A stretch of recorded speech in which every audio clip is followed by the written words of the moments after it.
Ladies and gentlemen, welcome once again to the Packernet Podcast. I am your host and resident panelist, as always, Ryan Schlipp. Check us out online, packernet.com. Find me on Twitter, pack_data. Well, we've got ourselves some injury news. It's not the best. It's not the worst. Well, we don't actually know definitively a lot of things, but we kind of have a pretty good idea which direction we're headed. So I want to start with that, and then start talking about the Lions. I think that it's a common opponent. We've gone through a lot of uncommon opponents. It takes a little bit more time. I think the thing with the Lions, even though there's less to learn about the Lions, there's a lot to unlearn. One of those things, for example, is what we talked about last night, which I didn't even know at the time. I looked into it.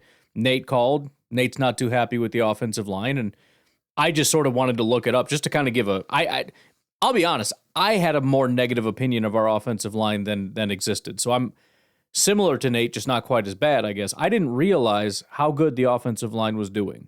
The pass blocking across the board is actually really good. The run blocking is terrible. It's worse than usual, which is not good. It does matter. I don't want to pretend it doesn't, but the pass blocking is phenomenal. And the shocking thing that was revealed, if you didn't listen to it, every single one of our offensive linemen is a better pass blocker than every single one of their offensive linemen, including Penei Sewell off the right side. Zach Tom is a better pass blocker than him. We're going off of PFF grades, and some of these are very close. So we'll treat it like the election. There's some what do you call that? I don't know. The thing where margin of error. It's within the margin of error. But according strictly to the grades, Packers are better, not just in a couple places, at every position. So, the idea that we have this struggling, flailing offensive line and they have the biggest, most elite powerhouse offensive line in football, I think is mythology. I don't even know if Lions fans believe that. I think a lot of other fans believe that because it's shorthand, because we know typically they have a very good offensive line. We haven't really kept up on that, and there's been some issues. But anyways, again, a lot to learn, a little bit to unlearn. We got to go through that. But again, why don't we start with the injury report? All right, so here is the injury report. First of all, let's just get the absolutely horrible news out of the way. Evan Williams did not participate and is out for this game. That is going to make me cry. It is what it is. Furthermore, Josh Myers is actually doubtful for this game, so we may actually get to see that offensive line shift. I am honestly paranoid that they're not going to do the very obviously right thing, which is Rashid at left tackle. I don't really care which is which. Let's say Jordan Morgan at left guard, Elton, and then, Sean Ryan and Zach Tom. I'm just worried they're going to do something crazy like, oh, that's not our backup center. Let's bring in our backup center. And we end up seeing like Jacob Monk or something playing center. I'm just going to cry. No offense to Mr. Monk. I'm sure you're very good at football and all that stuff. I'm just going to be a little concerned. So those are the worst news for the Green Bay Packers. There's also some other pretty bad news. Jair did not participate on Friday. He is listed as questionable, though. So I don't really know what all that means. I would say he's obviously going to be on the low end of questionable in terms of whether he's going to play, probably unlikely. And even if he does, it's going to be one of those things where he didn't practice all week. He's got pain that he's dealing with. It's a pain management thing where it's like, do you think you can tough it out? It's going to be tough. We've got a couple other questionables that include Corey Ballantyne, who's been limited all week. Josh Jacobs, who did not participate on Wednesday, has been limited the rest of the week. I think he's going to be okay to go, but I don't know. If his ankle really starts flaring up or he's having a hard time putting weight on it, whatever, it may be a problem. I think more than likely what will happen is he plays, but he may be on a bit of a snap count. I don't think they give him the ball 25 times in this game. They may really need the run game, but I think that just means they would lean on Emmanuel Wilson and Brooks a lot more to be able to carry it. And I have a good amount of faith that they'd be able to do that. And then finally is Jordan Love, and things are actually looking quite up for him. I don't really know. Nobody really knows. You get the impression that he is going to end up playing. He did not participate on Wednesday. He was limited on Thursday and limited on Friday. So we will see. I still think that there's a chance, let's say. I don't want to say decent chance because I don't want to give the impression that I don't think he's playing, but maybe more than a lot of people are thinking. So we'll see, man. It's going to be tough sledding. However, it's not perfect for the Lions either. Obviously, we've already talked about Aiden Hutchinson. We'll get into that. It is pretty significant, the effects that they're having without him. They're also going to be without defensive tackle Broderick Martin. They're going to be without defensive end Josh Paschal.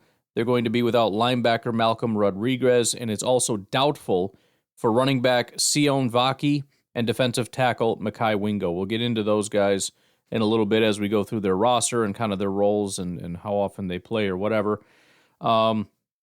Everybody else, kind of surprisingly, I mean, there's a bunch of people that didn't participate on Wednesday, but after that, Thursday and Friday, pretty much everybody was a full participant. So for the most part, the rest of these guys were good to go for quite a while. But that's Taylor Decker, their tackle, Graham Glasgow, the guard, Jared Goff, quarterback, Levi Nwuzurike, defensive tackle, Frank Ragnow, the center, DJ Reader, the defensive end, and Kevin Zeitler, the guard. A lot of these guys are rest. I don't know if it's an age thing with these guys. I don't think they're all up in age. Maybe. I don't think Ragnow is. I don't know. Maybe it's just because their offensive line does some heavy work and they just want to preserve that offensive line. I don't know. It's interesting. I mean, Penei Sewell's not on the list. What do they got? I mean, Taylor Decker was a chest injury. And then it's the interior. It's Zeitler, Ragnow, and Glasgow. I don't know. It's weird. I could look it up, and I don't feel like it's not that interesting. It's kind of interesting. Not enough for me to type stuff. With that, let's take a quick look at the Lions this year. Same coaching staff. Ben Johnson, Aaron Glenn, and Dan Campbell at the helm at head coach. They are 6-1 this year. Their one loss coming week 2 to the Tampa Bay Buccaneers. They lost 20-16. Otherwise, week 1, they beat the Rams in overtime, 26-20. They beat the Cardinals by 7, 20-13. And after that is when things started to really spiral. This is when people are really panicked about their offense and everything else. Week 4 was against the Seattle Seahawks. They won 42-29. Then they go into their bye week. They come out of their bye week. They are now on the road, Dallas Cowboys, and beat them 47-9. The next week, they're on the road again, this time to Minnesota, and they beat them 31-29. Now, that's not a big win. Again, up against competent teams, competent defenses and whatnot, it tends to be a little bit closer. But still, they hung 31 points. And then they face Tennessee at home, and they win 52-14. I do want to point out something. I've mentioned this before with the Lions playing away outdoors. They are a significantly worse team. I looked into this a little bit. Last year, I'm trying to remember exactly what it was. They had a winning record. Their record last year away was, actually got to get rid of that one. They were 4-3 last year. Furthermore, they actually had a negative point differential. They had scored 125 points and had 145 points scored against them. Interestingly enough, the year before, it was almost identical. They scored 125 points and had, I believe, 140 points scored against them. So for the last 2 years, even though I think in both cases they had positive records, close, but positive records, they end up with a negative point differential, which is, again, more points scored against them than they score. And so, look, it's just a thing. I think this is a team that dominates, especially at home. They dominate in domes in general, like in Dallas. I think Dallas just plays terrible in Dallas. They need to be on the road all the time. At least that's my perception as a Packer fan, because whenever we go there, it doesn't matter who the quarterback is, we just stomp the living crap out of them. I love the Cowboys, man. They're like the non-divisional Bears for us, you know? Same thing.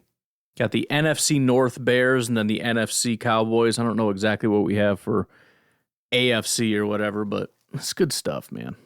But look, they beat up on not great teams at home or in domes in general. But if we look at it, how many games in these 7 games that they've played have been blowouts? The answer is 3.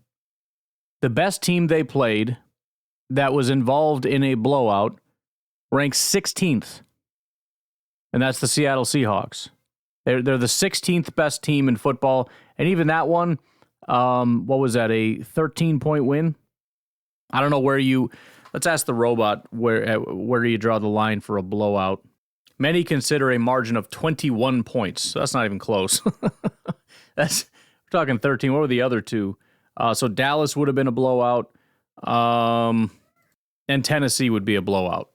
Seattle was a relatively comfortable win. It's 13 points. It's 2 scores, right? It's a 2-score win. Blowouts have been Dallas and Tennessee. Dallas is ranked 26th right now, and Tennessee is ranked 28th. Okay? I'm just saying, listen, I'm not saying Detroit isn't good. I'm not saying they're a bad football team. I think, by the way, I'm using DVOA. And according to DVOA, Detroit is the number 1 team in football. And I think that that's probably about right.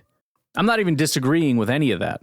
What I am saying is, again, these blowouts have occurred against the worst teams in football. The Green Bay Packers are not that. They're currently ranked 8th right now with the 12th ranked defense, which is not elite, but it's not exactly in the category of a blowout. Okay, so what does that mean? Well, I don't know exactly, but let me ask this question. How many teams have they faced so far this year that are top 10 teams in the NFL via DVOA? You know what the answer is? 1. And it was the Minnesota Vikings, and they barely won by 2 points. And again, it was in a dome. Just to be perfectly clear about all this. So it's a very good team. It's a very talented team, even with the injuries and whatnot. We know that. We've known that for a long time. The Detroit Lions they have been. They were a good team last year in the year. And even when they weren't a good team, we had a hard time beating them. So there's no question that this is going to be an absolute slugfest. There's no question that this is going to be difficult to overcome. If you're going to win this game, you're going to have to play some good football. We know that. But I don't want to turn this into some David and Goliath thing where the Viking I just don't know what team they are. The Detroit Lions are, this historically great team like we've never even seen before. Let's just calm down a little bit. So we'll see how it goes. The Lions under Dan Campbell have certainly had our number. They are, despite Matt LaFleur being 3-4, which still isn't that great. It's also worth noting the Lions and Packers are kind of weird where they vacillate back and forth. That kind of started, I don't know when it started, but let's just do this. If you go back to 2011, the Packers won 5 times in a row from 2011 through 2012 in that stretch. They won all of those. Then the next 4 meetings, the Lions won 3 of 4. Then the next 3, the Packers won 3 in a row. Then the Lions won 4 in a row. This goes all the way to 2018. So the Lions beat the Packers 2017, 17, and 18. Then the Packers went on another win streak. They won the next 1, 2, 3, 4, 5 in a row. That goes all the way to 2021. Then it was the Lions' turn. They won 4 times in a row. They won 2022 twice, 2023 twice, and then, one of those being in January. And then, obviously, the last result, the Packers won. Now, there is some vacillating, I guess, but the last time we saw a loss following a win or a win following a loss was 2014-15. So the Lions went on a 2-game losing streak, and then you had a Packers win, and then another loss. So you had loss, win, loss. That was the last time. Since then, it was 3 games, 4 games, 5 games, 4 games. I'm just saying, I think it's the Packers' turn to win at least 3 times in a row. That's how this goes. I don't make the rules. They obviously made the rules. I'm just telling you what this has to be now. The Packers now will go on a bit of a streak. And again, the smallest streak, if this is where we want to start it, was 3 wins, although that was kind of in the weird little mixy thing where it was loss, win, loss, and then win. Maybe that's a streak. Otherwise, it's 4 is the smallest number. So we got 2 or 3 more wins coming. Sorry, Lions. Suck it. That's the rules. That's how it goes, all right? The real negative here is the fact that it's really the Dan Campbell / Jared Goff thing that really changed things. I mean, it was, Since Dan Campbell got here, he's 2 losses, 4 wins, so 4-2 against the Packers since he got here. But, I'm going to stick with the original thing where we go on streaks and it's our turn, and so sucks to be you. Anyways, why don't we take a break? We'll come back and start to rip through their roster a little bit, take a look at the players, et cetera, et cetera. We'll be right back. All right, so let's start off with the quarterback position. Jared Goff is not doing as well as I kind of anticipated. So just to be clear, a couple things. First of all, first 2 weeks, terrible, which is funny because we just talked about that. Bo Nix has a deflated grade because his first 2 weeks were just in the 40s, and since then he's been pretty good. And then Caleb, his first 2 weeks were in the garbage, and then it kind of came out, and he still hasn't been very good, but it's not in the 40s anymore. Same thing with Goff. He started the season with a 40 passing grade and then a 49 passing grade. He really hasn't exploded, though. His highest graded passing game grade, 75.6 against Minnesota. That was it. So 70, 75, 73, 75, and 68 this past week, which is freaking crazy. 85 passing yards and 3 touchdowns. I don't know how that even happens. That's the craziest thing ever. It's just stupid. He had just 1 big-time throw and 1 turnover-worthy play in that game, which high numbers for both, considering he only threw the ball 12 times. So he actually doesn't throw the ball very much at all. This is not a Matt Stafford football team anymore, that's for sure. Tampa Bay, he threw 55 times, actually. But you've got games where, 23 against Arizona, 18 against Seattle, and then 15 against Tennessee. It was 12 completions, but still. Overall, for the season, this is definitely a down year. Again, he's trending in the right direction for him, but he had an 85 passing grade last year, 5,400 yards, 34 touchdowns, 12 interceptions. He is not even he's not even close to on target for that. There's a lot of talk about Jared Goff MVP. I don't know, man. I don't know exactly when that took off. Maybe it was the game against Seattle where he had the perfect passer rating, 155.8. The next week, 153.8. I mean, he's got a very high completion rate. I mean, it's actually stupid high. It's a 74 right now, but that was with a 64-61 to start. It's been 78, 100, 72, and in the last 2 weeks, 88 and 80. So he's not throwing the ball as much. He's like Malik Willis. It's like he doesn't throw much, but when he does, it's on target and probably a touchdown. But he's on target right now for 4,100 yards. Again, last year was 5,400. The last time he was that low was his first season in Detroit in 2021. He's on target for roughly the same touchdowns, but less, 31.5 compared to 34, and then about 10 interceptions as opposed to 12. So 4,100 yards, 31 touchdowns, 10 interceptions is roughly where he's headed. Also, if we look at his big-time throw rate, he is currently at 3.1%. That's below his career average of 3.6. And his turnover-worthy play rate is 3.6, which is above his career rate of 3.3. His completion percentage is significantly higher than it's ever been. However, there is a major caveat here. So first of all, his adjusted completion rate is higher than his average. It's actually tied for his highest. The last time he did this was his last year in LA. The reason there's such a big discrepancy between adjusted completion percentage, which is pretty much on par with what he's done every single year. So going back to his last year in LA, 78, 77, 77, 77, and 78. I mean, it is identical. The reason his completion percentage is 74% when his other highest was last year, 67.6. One drop on the season. That's it. That's why. One drop. So his completion rate probably says, I mean, it's a little bit about how good of a job he's doing, because again, it's relatively a tiny bit higher than usual with his adjusted completion rate. It's more of a stat about his receivers than it is about him. In fact, if you look at the drop rate, on average, his receivers drop the ball 6.1% of the time. You know what his drop rate is right now? 0.7%. It's less than 1%.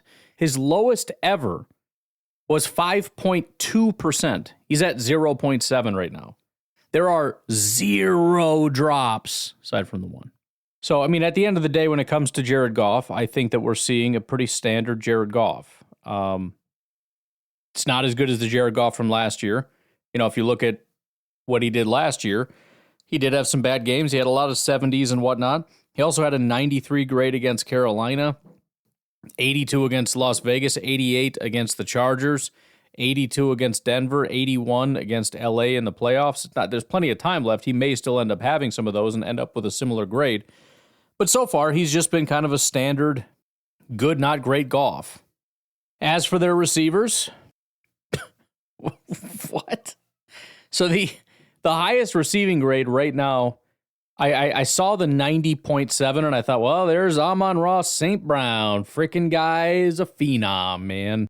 Nope, that's Jared Goff. He has a 91 receiving grade because he has one 7-yard reception for a touchdown. The second highest graded receiver on the team with an 84 grade is Sion Vaki, the running back that is doubtful to play in this game. He's only been targeted once, but it was one reception for 17 yards. Then, here it comes, 81 grade, probably Amon-Ra. No, it's David Montgomery, the running back. This is so weird. David Montgomery, 14 targets, 14 receptions, 138 yards, 81.3 grade. Amon-Ra St. Brown is fourth. I mean, he's really probably second if you include David Montgomery. But he has a 78 grade. To be clear, that is his lowest grade of his career. So we're seeing the lowest graded Goff we've seen, the lowest graded Amon-Ra St. Brown that we've seen. He had a very good game against Minnesota where he had a 90 grade. Otherwise, it was 40, 70, 70, 60, 60, 50. I'm just kind of rounding down for all of these. It was, to be more specific, 48, 75, 79, 68, 69, 59. But in his last 4 games, he's graded above a 70 or above once, just to be clear. That is not to say he's not a threat, not saying any of that stuff. I know people panic whenever I do this, where it's like, Amon-Ra's he's maybe not the guy that he has been in the past. Remember, last year, he was one of the top, if not the top receivers with a 91.3 receiving grade. He had 1,700 yards and 11 touchdowns on the season. Absolutely dominant human being. And, man, when you try to lean in and be like, you know, he's still a good receiver, but something's not quite there. It's like, bull crap. That's Amon-Ra St. Brown. He's elite. Lions are roaring because of him. No pun intended, please. I absolutely did not intend that because it was freaking lame. I'm just saying. I'm just reporting the news, folks. Next up is tight end Sam Laporta, who also has taken a step back from last year. He has a 75 receiving grade, 272 yards, 2 touchdowns. Last year, it was an 82. Now, there's nothing wrong with a 75, but it is going backwards. In fact, his overall grade went from a 77 down to a 67.5 grade. Again, is he a good tight end? Sure enough, he is. And he's, you know, essentially he's kind of either very good or really not very, based on the grades. We're talking 60-50, 80-80, 60-60, 90. So it's one of those where it's like 50% of the time he's inconsequential, 50% of the time, good Lord, he is a tyrant. But really, in his last 3, so Tennessee this last week, he was 6 for 6 for 48 yards and a touchdown. That's about as crushing as he's been all year. He's really been, so the week before that, it was 1 target, 1 reception, 25 yards. Then you got 1 target, 1 reception, 52 yards and a touchdown. I mean, that's, the 52-yard touchdown is devastating, but it's 1 target, 1 reception. He's been targeted, 21 times in 8 games? So less than 3 times a game. After that, you got Khalif Raymond. He has a 74 grade. Jamison Williams will not be in this game. Jahmyr Gibbs has a 69.8 receiving grade. Tim Patrick, after that, 67.6 to get all the way down there. So, I mean, that's a good group. Even without Jamison, you've got pretty much Patrick. I mean, he's 68 is basically a 70. Jahmyr Gibbs at about a 70. Khalif Raymond, 74. Laporta, 75. Amon-Ra, 78. You've got guys that are not as good as they were last year, but you still have 4 or 5 guys that are receivers that are solid. I mean, it's similar to the Packers situation where you can look at it and go, I trust Reed, I trust Watson, I trust Dobbs, Wicks maybe not as much. We've got the running backs that play a role, at least a little bit, in the receiving game. We got Kraft. That's probably played a bigger role in it than, having one elite player. Amon-Ra does have the most amount of receiving yards, but not by a ton. 408 yards. Jameson Williams is 361. So pretty close, especially considering Jameson has one game less than him. Tack on another, 30, 40 yards, they're almost even. The rushing, though, is where I think the most damage has been done, and this is what the defensive coordinator for the Packers said. This is the biggest threat to everybody. It's, first of all, a road-grading offensive line. I'd mentioned the pass blocking. Every single offensive lineman they have is a worse pass blocker than our guy at that same position. The run blocking, I think every single one of their offensive linemen is better than ours, which doesn't take very much. So some of these are substantial. You got guys with 80 run blocking grades compared to our guy with a 40. So they are very good run blockers. And then you got two running backs that are grading out extremely well, which I think a lot of that has to do with the fact of the offensive line. I mean, the fact that he's like, oh, Jahmyr Gibbs broke out. Yeah, and so did David Montgomery. They got almost the same grade. Jahmyr Gibbs has an 87 rushing grade right now.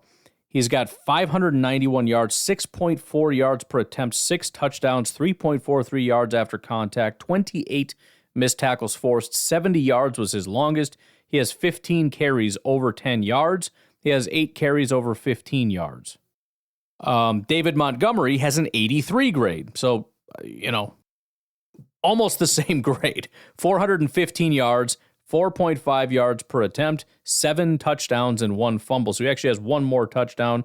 Pretty relatively close in yards. And actually, Montgomery has 1 more attempt than Gibbs. So it is exactly a 50-50 split. 93 attempts for Montgomery, 92 for Jahmyr Gibbs. They also do dabble in the wide receiver stuff. It was mostly Jameson Williams. He is going to be with that suspension, so you might not see that, but you got Khalif Raymond had 1. The quarterbacks obviously got theirs. Probably not as likely without Jameson Williams, but we'll have to see. But yeah, this is the strength of their offense. And I think it gets to be very difficult when you can't stop the run. And then you've got a very easy situation for a quarterback to just kind of once in a while be like, okay, we're actually going to pass. Like, oh, are you serious? Like, yeah. It's like a trick play. All right, run a pass, and then the guy's wide open because the defense is just crashing down, desperately trying to stop the frickin' run. But, it's not to say that every single game these guys are masterful. I think the vast majority of what especially Gibbs has done has been the last 2 weeks. And again, because we all have short memories and everything is about what happened within about the last 2 weeks, Jahmyr Gibbs is the greatest running back of all time. Well, against Minnesota, 15 carries, 116 yards, 7.7 yards per attempt, and 2 touchdowns, 75 grade. And then Tennessee was ridiculous. 11 attempts, 127 yards, 11.5 yards per attempt, and a touchdown, 88 grade. He's been fine every single week prior to that. There's nothing wrong, but he never cracked 100 yards once. He had touchdowns in just 2 games. He had 2 in 1, but it was 1-0-0-2-0 prior to those games. And his grades were 60, 70, 70, 70, 60. So really solid receiver. Last 2 weeks, good Lord. And it's kind of similar with David Montgomery, just different games. Week 1 against LA was his holy crap game, 88.5 rushing grade. And then against Dallas, he had a 90.4. Aside from that, it's 60, 70, 50, 40, 60. So I've said this before. We got to remember, just because I say this guy's got an 83 or an 87 grade doesn't mean that's what they do every week. That's just sort of I know average isn't the right word, but let's call it average. But that encompasses good games and bad games, and we don't know what's going to happen. And a lot of whether they have a good game or a bad game comes down to the Packers. If the run defense sucks in this game, probably going to have a real hard time. If it's a good run defense, then you're going to potentially have, a 59 grade from Montgomery.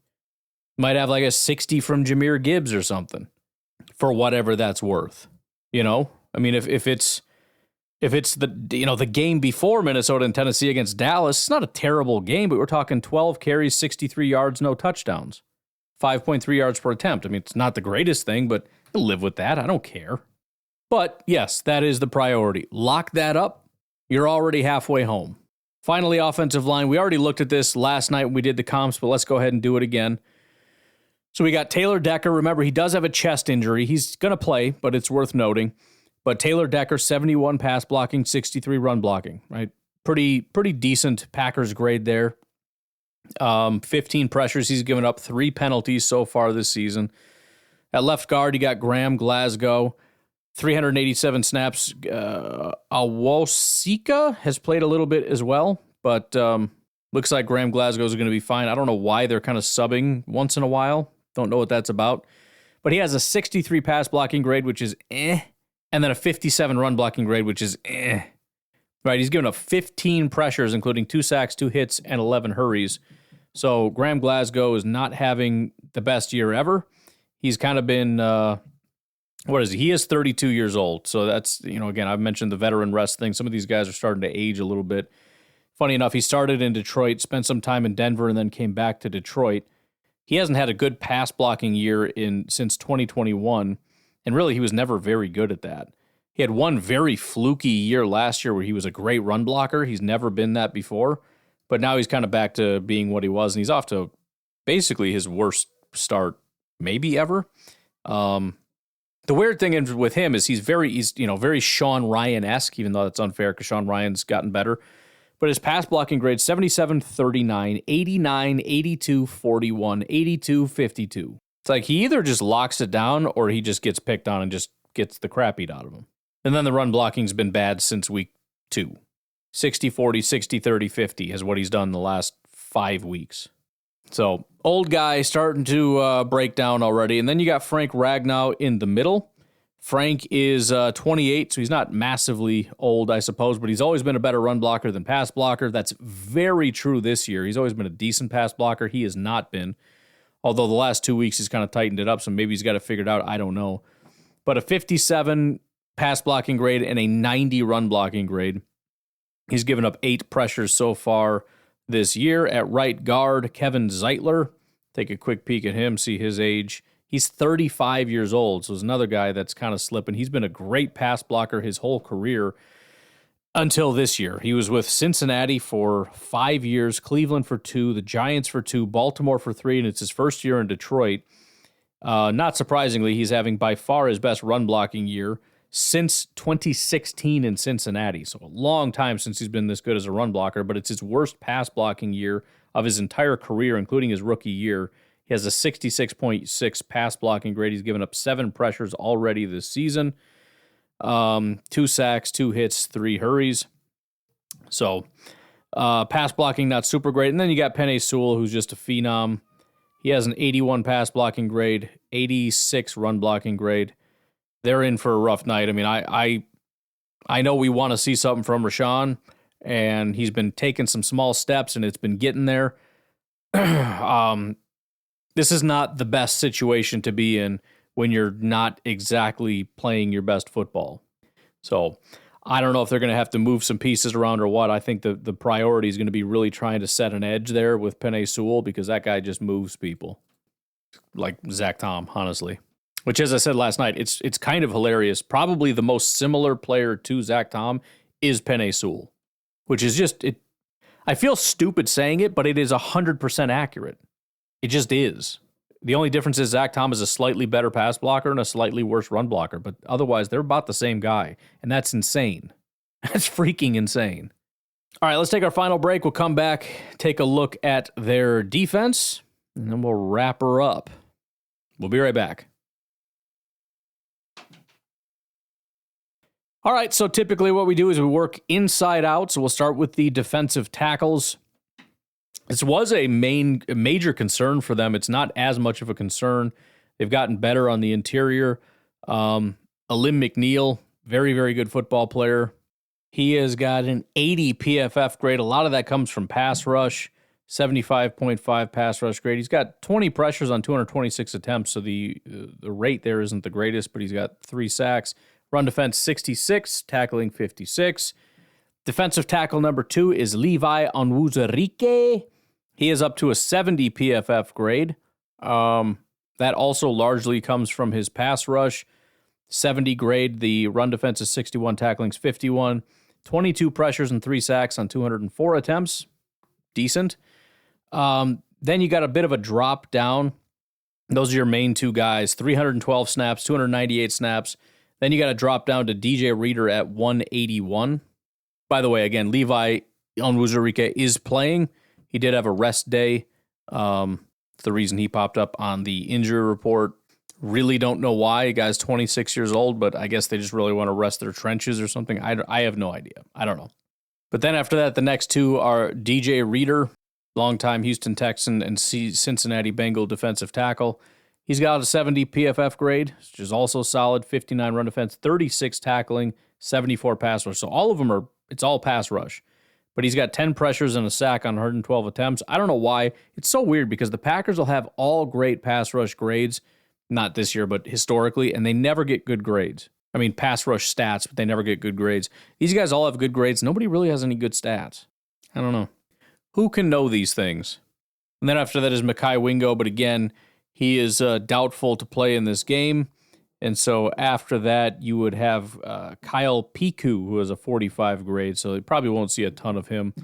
But it's a decent group. It's just an odd thing where I'm not super worried because the stats say they don't get home very often, and the run defense and tackling grades are not very good, but yet the pass rush grades are good. So I have no freaking idea. Edge rush, obviously Aiden Hutchinson. He is done for the year. He had a 95 PFF grade, 45 pressures and 8 sacks on 108 attempts. Do you know how crazy that is? 8 pressures. We're talking, 16, 17 sacks for the season he was on pace for? Ridiculous.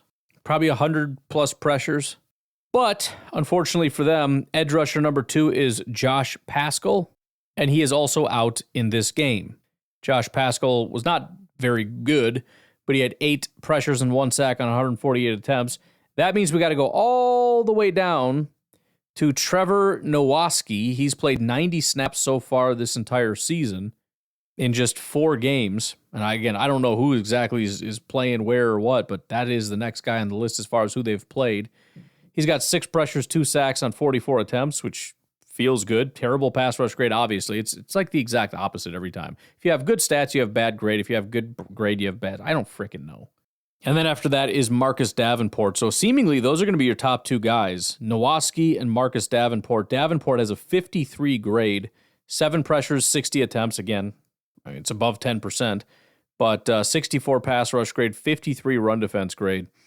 So the edges are going to be a little bit weak. The backup edge guys, you've got Isaac Ukwu. Never heard of him in my life. He's played 70 snaps in 2 games, 59 grade. Al-Qadin Muhammad and James Houston. So I don't know, man. It's not a great situation. I mean, they went from the best pass rusher in football to 2 guys that are just kind of, I don't know.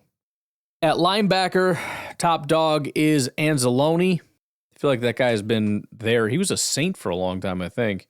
And now he's been with Detroit for several years. Guy is just the most, he looks like Fabio. He's got the long blonde hair. But, yeah, he's never really been a very good football player, just kind of average. I guess he sets a high floor or something. But, yeah, Anzalone with a 63 PFF grade so far. And then you got Jack Campbell, who's taken a step forward, another bad draft pick that's starting to come into his own, just like the running back. I still don't think that they were the best picks, even if they end up playing good football. But he is playing good football now. 77.5 grade, 76 run defense, 71 tackling, 73 coverage. So he's doing pretty well. The third linebacker who gets significantly less snaps is Malcolm Rodriguez. He is out in this game. The next up would be Derek Barnes, but he's been around for quite a while. And then at corner, we have Carlton Davis. By the way, instead of drafting the running back, they should have got Christian Gonzalez, the corner. But, you know, who am I to say anything? It's fine. They've got Carlton Davis, and this is where they really struggle. The safeties are solid, which I think helps cover things up. The corners are where they're having some problems. So they've got Carlton Davis, who is corner number 1. He is currently rocking a 63 grade. He has a 58 coverage grade, though. He's given up 31 receptions on 47 targets, 378 yards, 2 touchdowns with 4 pass breakups, 104.7 passer rating when targeted. Then you've got Terrion Arnold. He was a first-round pick this year, and it's going terribly. 49 PFF grade, 50 coverage grade. He has given up 29 receptions, 354 yards, also 2 touchdowns, 4 pass breakups, 103.4. So extremely similar stats and not good for either. And then their slot cornerback is Amik Robertson. He was a 4th-round pick in 2020. Spent 4 years in Las Vegas. It's his first year in Detroit. And as a starter, he's having his worst year in coverage of his career. So far, 21 receptions, 277 yards, 1 touchdown, 3 pass breakups, 103.3 is his passer rating when targeted. So they're all very similar in that they're not super great. But then you get to safety, and I've mentioned before, these are currently right now via PFF the top 2 safeties in the NFL. Kirby Joseph, his stats are being overshadowed by Xavier McKinney, but he is absolutely out of control. 17 targets, just 7 receptions, 105 yards, no touchdowns, 5 interceptions, and a pass breakup, 22.5 passer rating when targeted. He's got a 90 coverage grade. And then you've got the guy who's graded even higher, Brian Branch, 90.4. I think he's the number 1 safety in football right now. 90.4 overall, 82 run defense grade, 90.5 pass rush, although he's only done that 10 times, and 86.6 coverage grade. He's been targeted 28 times. 17 of those were caught for 164, 0 touchdowns, 4 interceptions, 6 pass breakups. So they have 9 interceptions and 7 pass breakups between the 2 of them. He has a 37.5 passer rating with targets. So, I mean, these safeties are out of freaking control. And I am terrified of Jordan Love against these safeties. I just am, man. You want to play aggressive football and just hope that they don't come down with it. For a guy that's been super unlucky this year, I don't know that I want to roll those dice. I'm just saying. So, look, I mean, they've got things that are working. They've got I would say similar to Trevor Lawrence type of quarterback, just efficient, effective, not going to miss a lot of throws, so make sure you're covering guys. They've got a offensive line that is susceptible. If you can get the pass rush going, you can have some success there.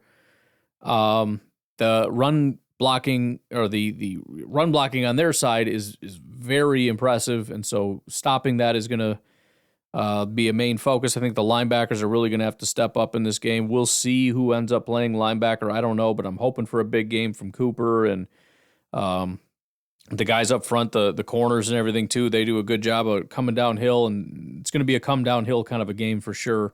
Just got to watch that play action on the other side of it. They can spread the ball around a lot. Again, Amon-Ra is not playing his best year ever, but he's still a good, dangerous wide receiver. They've got a lot of other guys that are solid, not elite, but solid. So they can spread the ball around. They've got a okay defensive front. Defensive tackles are okay. The edges are a little iffy. The linebackers seem solid enough. Corners are not good. Safeties are very good. So it's tough, man. I mean, it's even if you want to exploit an area, it's like we're going to attack this corner. Okay, but they're getting help from really talented corners and or linebackers and safeties. So you still got to be real careful out there, but it's a beatable team, man. I mean, this is one of the benefits of doing this stuff is looking at it. It's not just 90, 90, 90, 90. Oh, man, Jared Goff is the greatest in history, and Amon-Ra St. Brown has a 99 grade, and oh, my goodness, Jahmyr Gibbs has a 99 grade in every single game, and everything's the craziest work. I don't know, man. They're good. They're good. They're not perfect. They're not unbeatable. It's none of that. They're just a football team. It's just freaking people playing football. They got this. Be all right. All right, I'm going to get out of here. It's almost game time, folks. It's almost game time. You guys have a good rest of your day. I'll talk to you tonight, tomorrow, whatever. Have a good one. Bye.